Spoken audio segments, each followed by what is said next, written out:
All right, this is EDT 650 Group 2 final presentation for the course. Dr. Tim Stafford, St. Thomas University, and I'm now going to turn it over to the members of Group 2 for their presentation. Okay, hi, I'm Kathy Schoenfelder. I'm a sixth grade math teacher at Linden Public Schools in New Jersey. We are going to present personalized technology professional development for educators. And here are my group members. Hi, I'm Sylvia Gonzalez. I'm a sixth grade math teacher and instructional coach in Miami for an archdiocesan school. Hi, I'm Amanda Akins. I am an administrator in higher education at a public university in Idaho. Hello, my name is John Ortiz. I work as a project manager for higher education for 3 universities. So now I will provide a brief summary of the abstract. As you know, as technology constantly changes, districts are integrating educational technology without providing property professional development opportunities. Also, the teachers feel intimidated and are afraid to incorporate technology due to the lack of training. Personalized technology in professional development will provide teachers with skill needed to engage students in authentic learning opportunities. In this presentation, the presenters will discuss the challenges teachers face with digital learning tools, why the research is important, and a brief review of the literature regarding the problem, and the methodology that will be used for conducting this research. The keyword for this proposal include digital literacy, professional development, digital native, digital immigrant, differentiation, and authentic learning.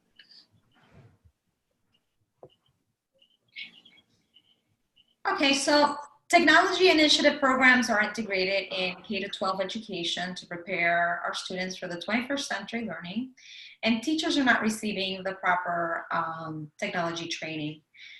Personalized professional development will target teachers' specific individual needs to provide learners with authentic learning opportunities that are engaging and differentiated.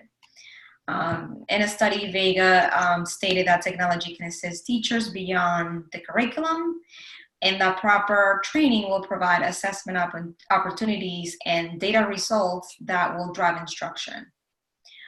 Teachers are struggling to engage students due to their lack of digital skills, and therefore students are missing those authentic learning opportunities, and teachers' poor use of technology fail to differentiate those lessons for all different learners.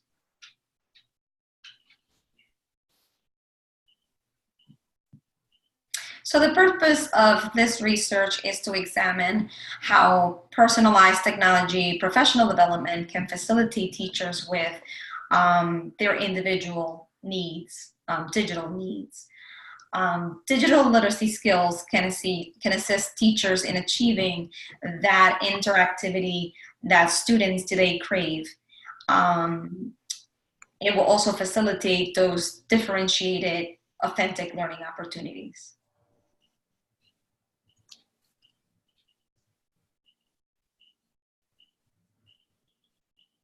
There were 4 different research questions that guided this study. We started off by looking at the different ways we can use personalized technology professional development to provide teachers with the digital skills they need in order to better support students. We also wanted to look at how digital skills can help teachers support student engagement. We're looking at how teachers can utilize technology to facilitate authentic learning experiences. And our last research question focused on differentiated instruction and how teachers can use differentiated instruction with the use of technology.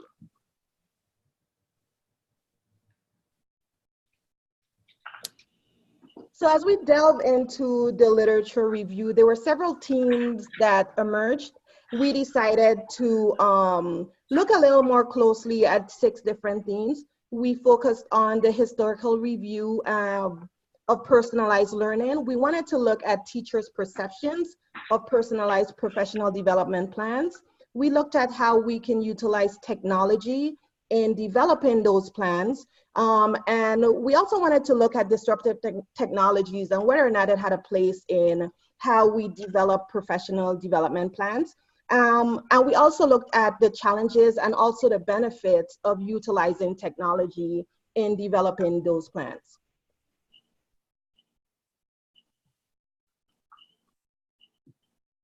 So first we looked at the historical review of personalized learning. And what we decided to do was to look a little closer at what personalized meant. And so the definition we used came from Mercadal in a 2018 study that said that personalized is basically the customization of a product or a service to meet the needs of an individual. So then we looked at learning and we paired up the word learning with personalized. And the definition that we came up with was that personalized learning then focuses on the customization of instruction to specifically meet the needs of an individual.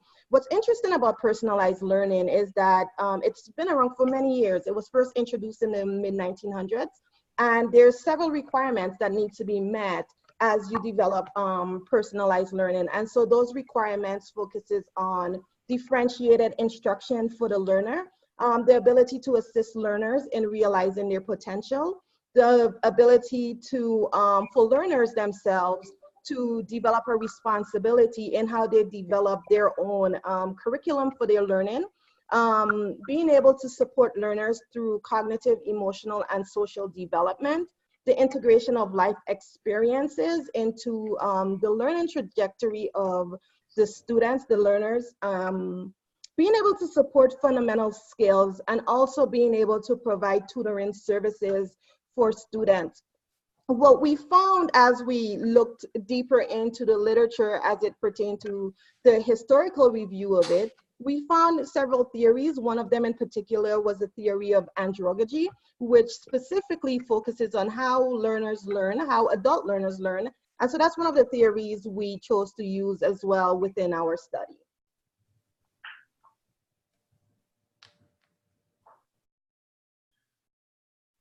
Okay. The next theme we looked at was teachers' perceptions of personalized professional development plans. And that was important for us because if teachers are going to improve or change how they do things, we needed to fully understand how they perceive the training that they were getting, with the ultimate goal of getting teachers fully involved in their development so that it could be a productive and positive experience. In the literature we reviewed, we found educators' active involvement in professional development has a positive effect on learning, and administration plays a significant role in facilitating those opportunities. They're the ones that provide the money, the time, the technology, and often even the training. Peer coaching and professional learning communities are positive ways for educators to collaborate and continue to be lifelong learners. Learning about teachers' technology professional needs through surveys can provide data to target teachers' digital skills. And finally, a study concluded that experienced teachers are reluctant to the development plan and view it as more work, although they do acknowledge that it can improve practice in the classroom.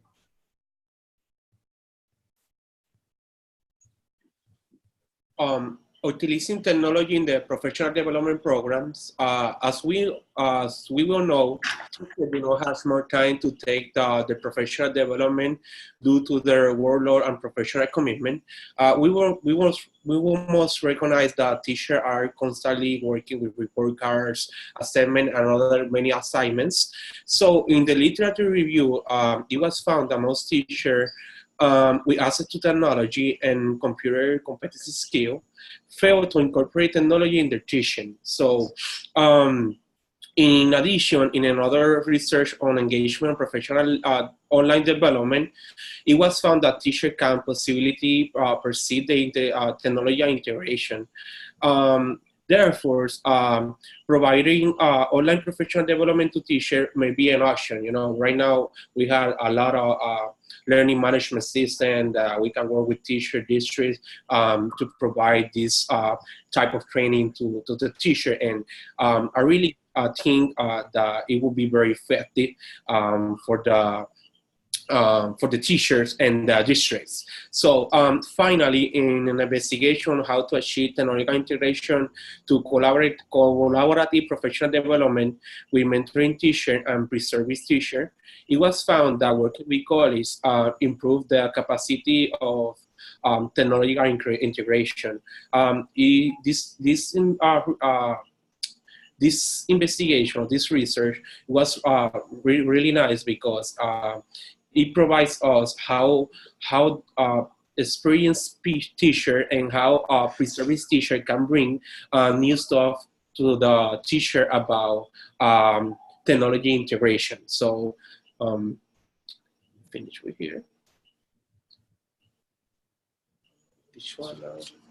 Oh. So one of the topics that came up within the literature focused on disruptive technologies. We saw disruptive technologies coming up in several ways, as it showed itself as game-based learning, as mobile learning, and so on.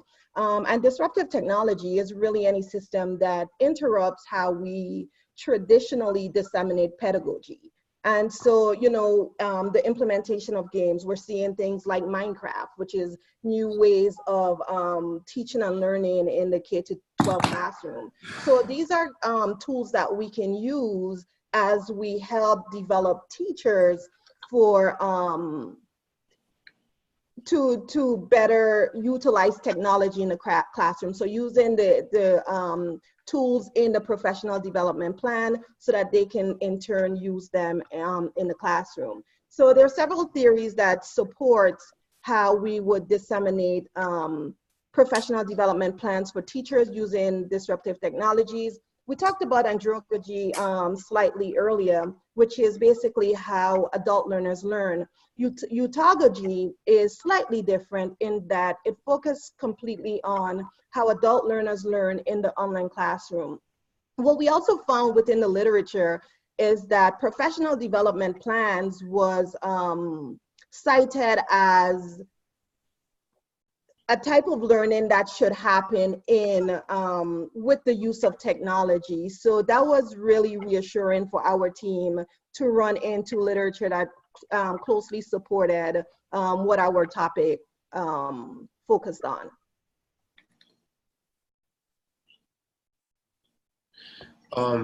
Okay, so challenges with using technology in the professional development plan. In this topic, as we know, also technology continually change and become a challenge for creating professional development plans. And according to Carver, the National Center of Educational Statistics report that while 97% of the teacher in the U.S. had at least one computer in the classroom, and only 40% of them used it for instruction. And I think the other research, the other reference, answer this question, the reasons why the other 50% do not use the technology in the classroom. It said that most teachers want to adopt digital skill, but face the stress of learning various technologies to meet the relevant teaching requirements. So I understand that basically this reference said that why 50% of the teachers in the US do not use like computers or technology as an instruction in the classroom. Previous research suggests that teachers face challenges with developing professional for the curriculum and integration of technology to facilitate solid learning experience.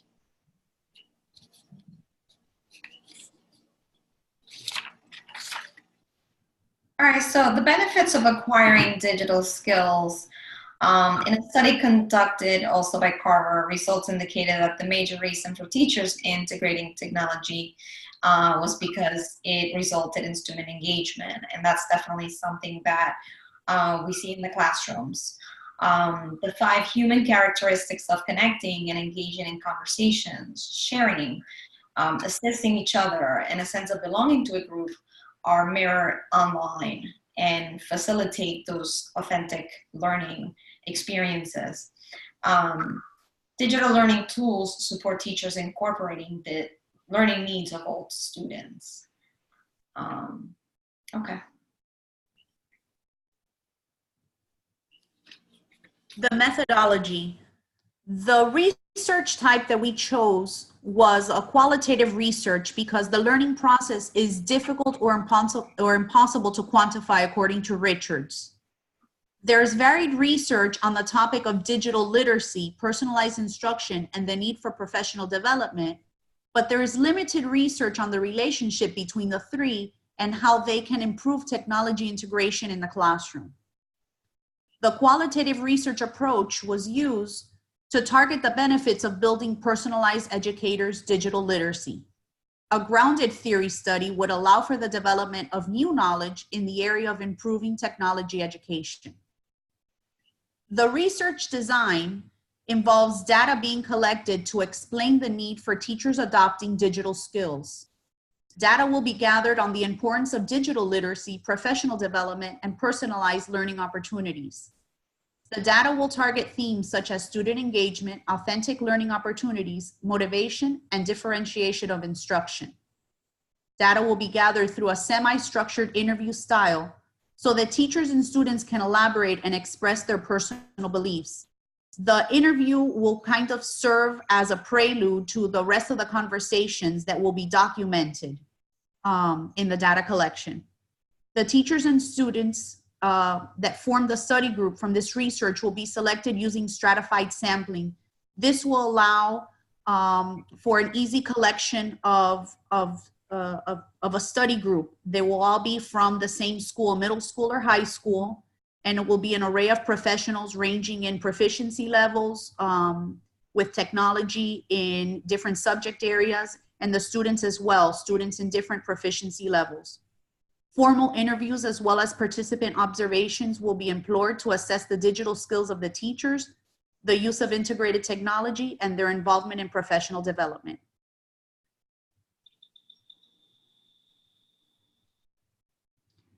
The data collection and analysis. Data collection will last about 6 months. It will begin in September and go through right around the time where high-stake assessments begin. This will give enough time where routines have been in place, schedules have already been set, so September seems a good fit to begin this project or this research and then end it right before those high-stake assessments where it might become a little more difficult to collect the data. Through informal observations and formal interviews, the researchers will be able to quote individual responses that reflect authentic responses. Parental authorization will be required. Parents will be asked to sign a permission slip, although the participation will be voluntary and names will be kept anonymous. Teacher interviews targeting digital skills, involvement in professional development, and the effects of using versus not using technology to support learning will be documented. Student interviews will focus on their technology preferences, engagement, and exposure to PBLs because PBLs tend to incorporate the use of technology. By gathering this information from both teachers and students' perspectives, differentiation of instruction and authentic learning opportunities can be targeted.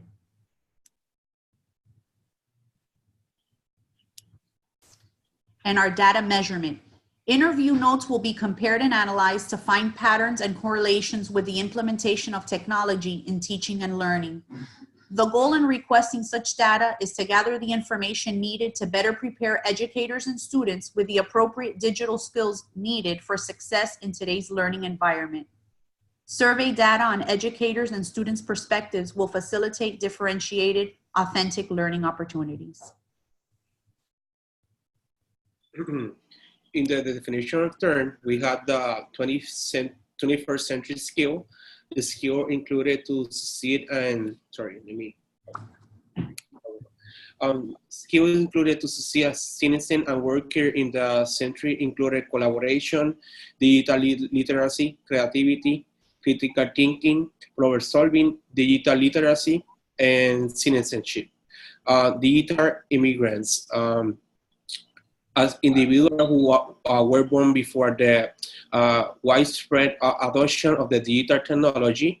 Digital natives, individual who was born after the widespread adoption of digital technology. We have project-based learning that, according to the New Jersey Department of Education, project-based learning is inquiry-based instructional approach that utilize project as central organizing strategy for educating students.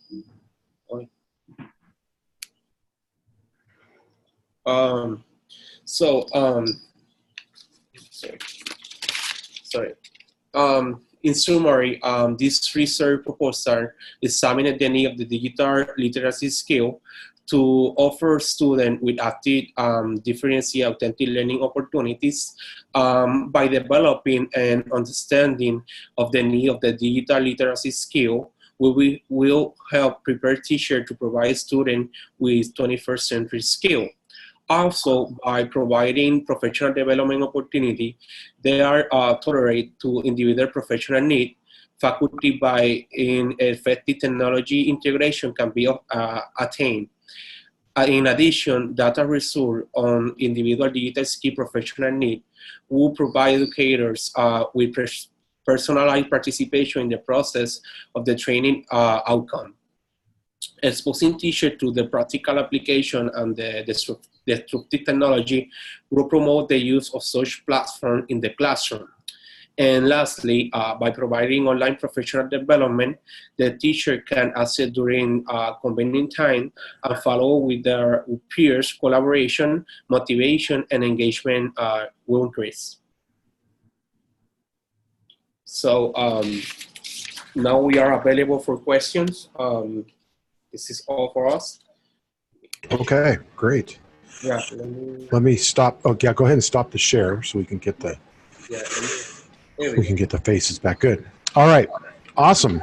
Great job, you guys. That was intensely deeper than I thought you would go.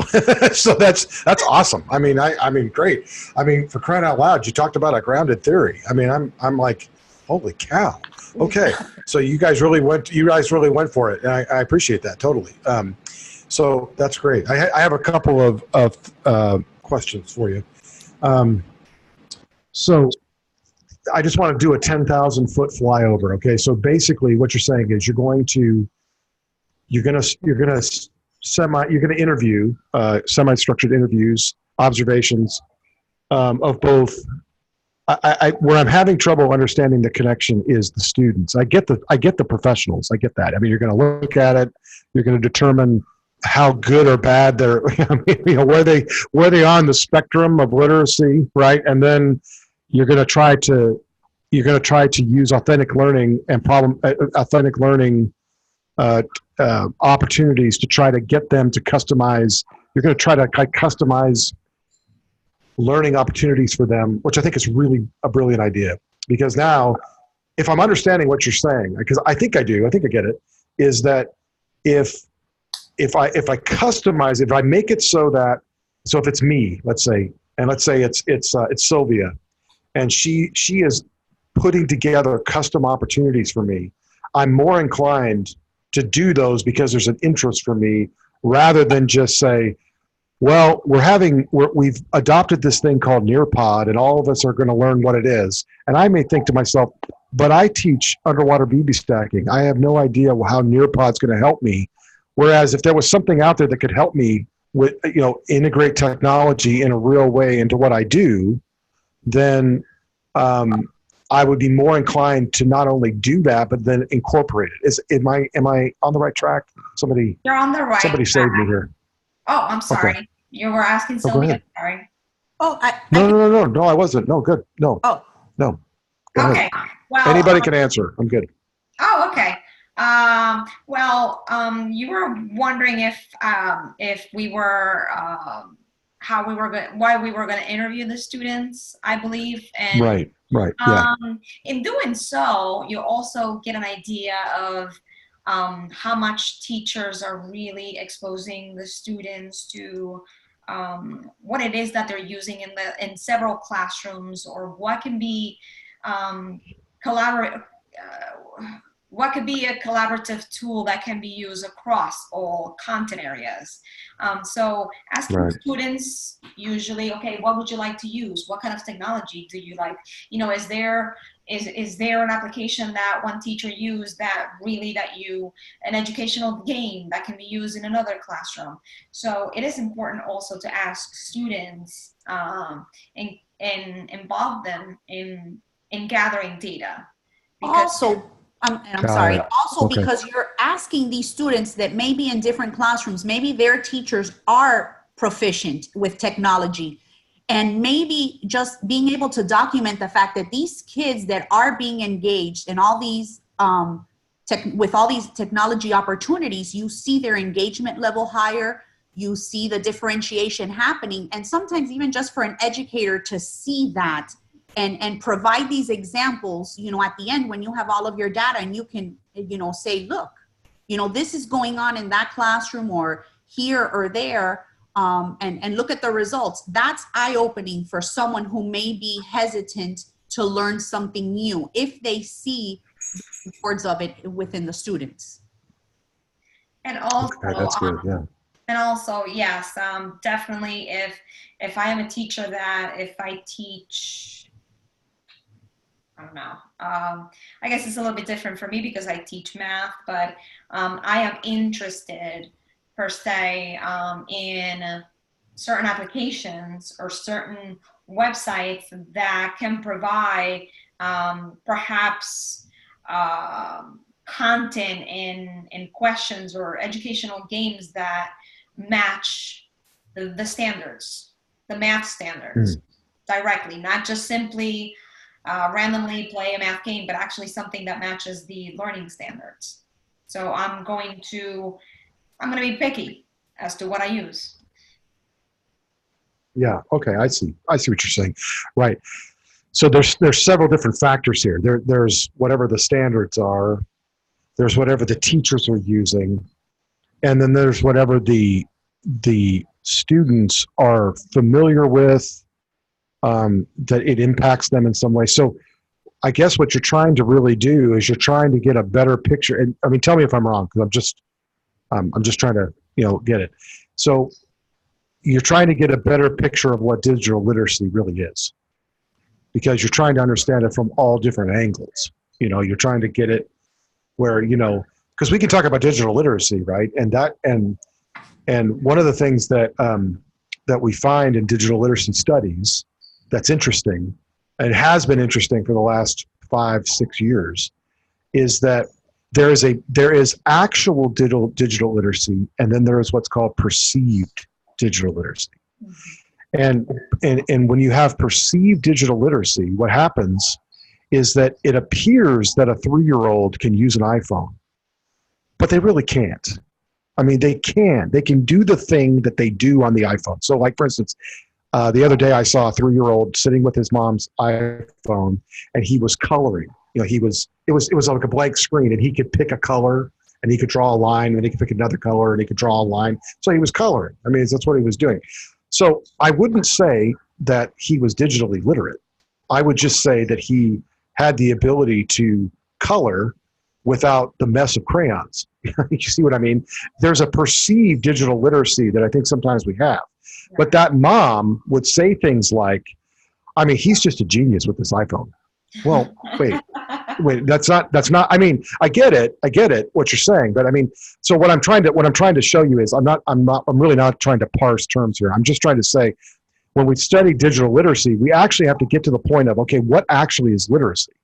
What is what does that look like? Is it just that so I can get away from the 3-year-old because that's kind of a dumb example, but you have a high schooler that can do all these things on their iPhone, but that doesn't mean they can aggregate information, you know, like for an exam, Or doesn't mean, I mean, maybe they could, maybe they couldn't. We don't know unless we test it.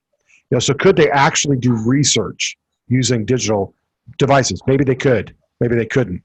And the other thing is that if digital, this is the other thing, I'm actually doing a fair amount of work on this right now. So this is interesting that you guys have done this because, and this information you have here is very interesting because the work that I'm doing right now is asking the question, okay, well, what if a digital immigrant thinking, I'll just put it in this way, if a digital immigrant is using technology thinking that they're finally getting caught up with the digital natives, but the digital natives stopped using that technology a year ago, what kind of divide is there still? Because the problem is that if I finally got on Facebook last week and everybody goes, but we're not on Facebook anymore, we're on Snapchat now.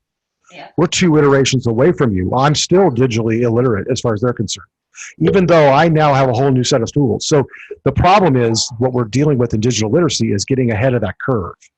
How do you get ahead of the curve? And what's interesting about what you're saying is that by interviewing, if I'm understanding what you're doing, by interviewing all the areas, you're going to get a much better picture holistically of what the digital divide looks like and where we're actually, maybe we can actually get ahead of it because we're going to use the data from the students to help with that. Is that right? Or am I just Yes. am I just dreaming? Yeah. Am I just dreaming in my own dreams? You know. No, that's it. We ask, it's like customers. We ask the customers. You look at the customers, what it is that they're looking for, what engages them, what gets them excited. So you want to go to the source, and that is your students.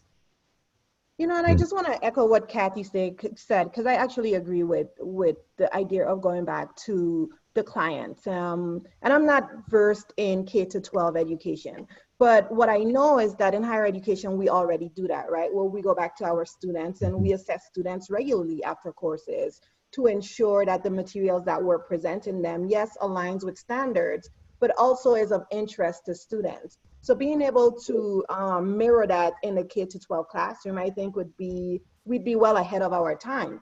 So that's one point. Another thing is, Dr. Stafford, I know you're asking us the questions, but I have a question for you as it relates to digital literacy. I'll just send a paper for a grade.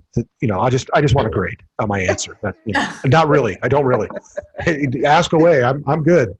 Yeah, so I have a question as it relates to digital literacy. So when you talked about like, well, the student who is the young kid who is 3 years old and, you know, who's able to color and so on, and whether or not, well, can you aggregate data, right? That high school student, can they aggregate data?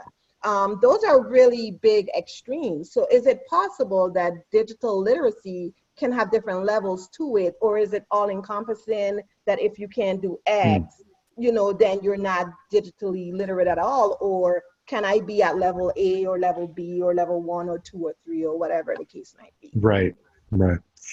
Well, that is an absolutely excellent question. I mean, that is a really good question. And that's kind of where we're at right now with the idea of digital literacy. In actual literacy, and I say that actual, I don't mean that how it sounds, like somehow this is sub-actual. I don't mean that. But I mean, in how we have traditionally viewed literacy, right, which is the ability to read, write, communicate in different, you know, that we've established a number system a long time ago. I mean, you all are, I mean, you're all familiar with this, right? You can go get to the library and get a book that says 4-1 on it. That's 4th grade first month. You know, we have a set now, you know, and we can determine a certain level of literacy based on a scoring system. We've been doing this forever. Now, whether or not that's totally accurate or not, that's a whole nother day. We could probably argue about it back and forth. If 4.1 is actually 4.1 or if it's actually 3.8. I mean, you know, we can go back and forth. But I'm just saying we established this standard, right? The standard scoring system. We don't have anything like that in digital literacy. So it's possible, Amanda, that you're right. Yes, I think that's exactly what's happening. I think that for me, I'm an early adopter. We have in business, we have this thing called this cycle, and you put me on the spot, so I don't remember what it's called. Because have you ever done that thing where somebody asks you a question and in your brain, you're filing, you're looking all over for it, and I can't find it. I'm done. I'm done. But I'll send it to you. I'll find it later, and I'll send it to you all so you can see it. But there's this business cycle of it's in business, and it's a cycle of technological adoption. And it's taught in business school everywhere. It's not taught to us in education. It's taught in business school. And in business school, they talk about how there are early adopters, there are late adopters, there are people that are on the hump, and they actually have waves and grids of how this works. And so they know that in business, if you're considered an early adopter, you're a certain kind of business, and if you're a late adopter, you're a certain kind of business. And they can kind of show where you're going to sit in the economic path of your business based on your adoption. So for me, part of the work that I want to see done is, and that I'm involved in, is taking that kind of an idea and figuring out, can I apply that to digital immigrants and natives in the educational space and say, okay, if I could figure out where my faculty was, so let's say it's a bell curve, right? Let's say that, some sort of a bell curve, just because we're all teachers and bell curves are our lives. So let's just look at it, okay? So if I could figure out how to stick my students somewhere on that bell curve, my faculty somewhere on that bell curve, then I could know, okay, and then I could show where the students are somewhere on that bell curve. I could actually then begin to monetize, or in our case, enumerate, right? That I could actually begin to talk about what those levels look like. And, are we one standard deviation out, or are we two? Are we, I could begin to at least kind of get an idea. Are we a 4+1 or 4.1 or a 3.8? I mean, where are you in the spectrum? Are you way back at this standard deviation, or are you way out in front of this standard deviation?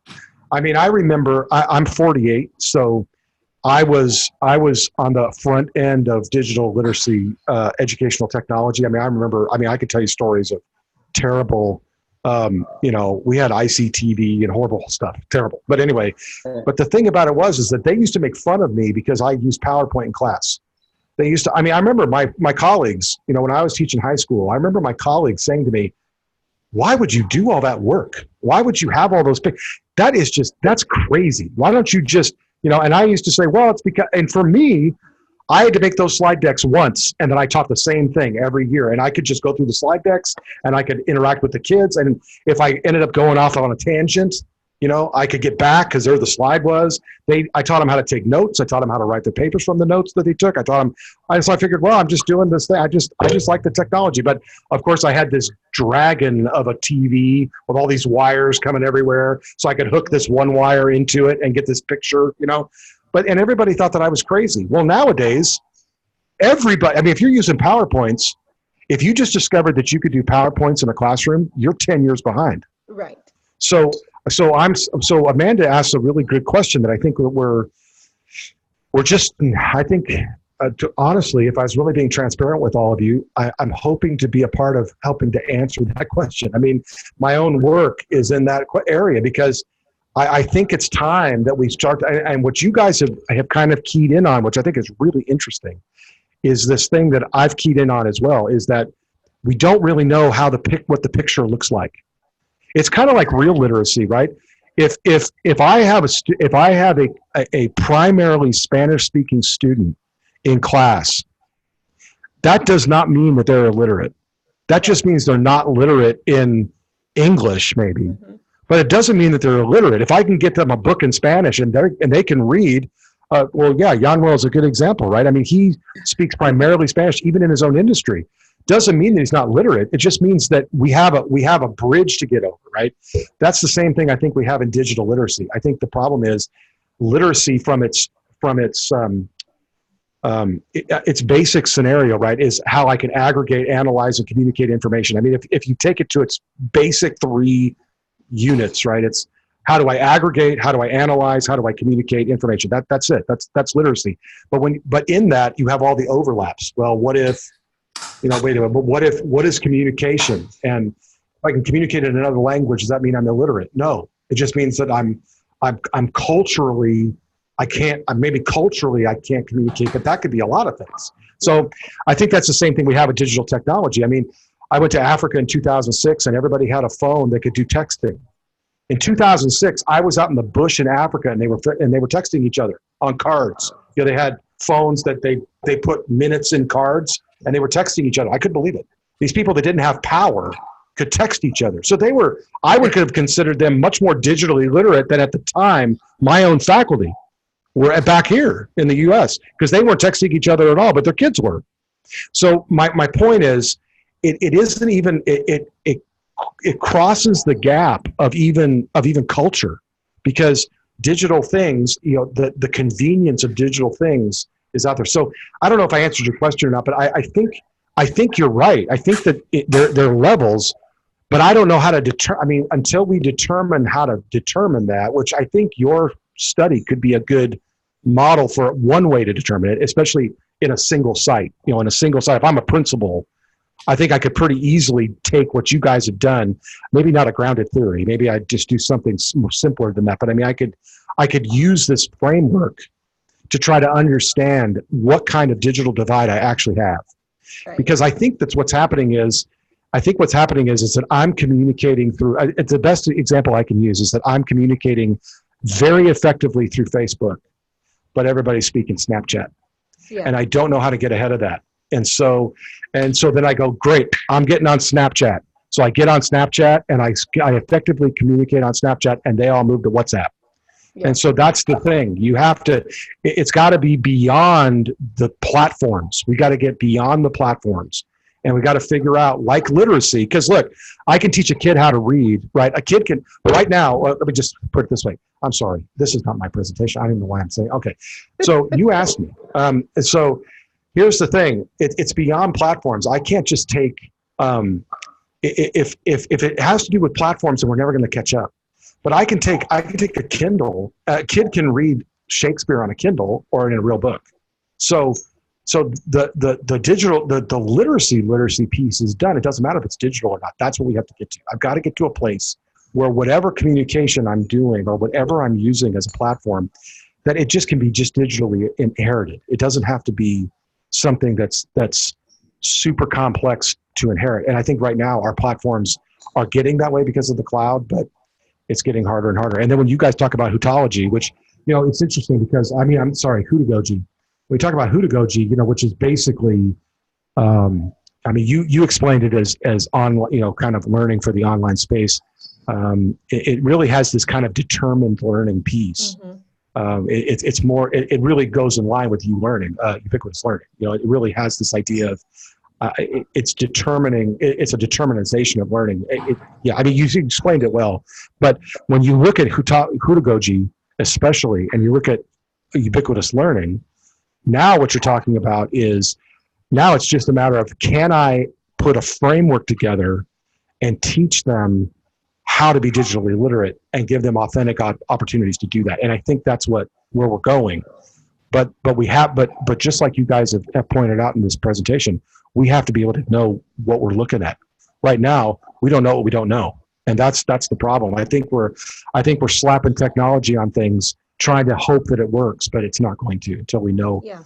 Really, Kathy, you're a perfect example because you're a math teacher. You wouldn't dare teach an algebra class or a pre-algebra class or a sixth grade math class without knowing if the students learned something last year or not. You wouldn't dare do that. You would have to give them something. You'd have to be able to give them a pre-test or an assessment or something, just to say, can you even add? Yeah, right. If you're trying to solve for X and they can't even add, you got a big divide. Right. You're not there, and so that's what I'm trying to say. So I'm sorry. I don't even know why. I know why, because somebody got me going, but anyway. Okay. So I'm going to stop. Okay. That's good. Okay. I hope that answered your question. Great. Okay. You did. Thank you. I'll send you a bill. Okay. So, all right. The other question I was going to ask, I'm embarrassed. I am embarrassing myself. Okay. What do you guys think the role is of something like a personal learning network or I think the personal learning network is probably better.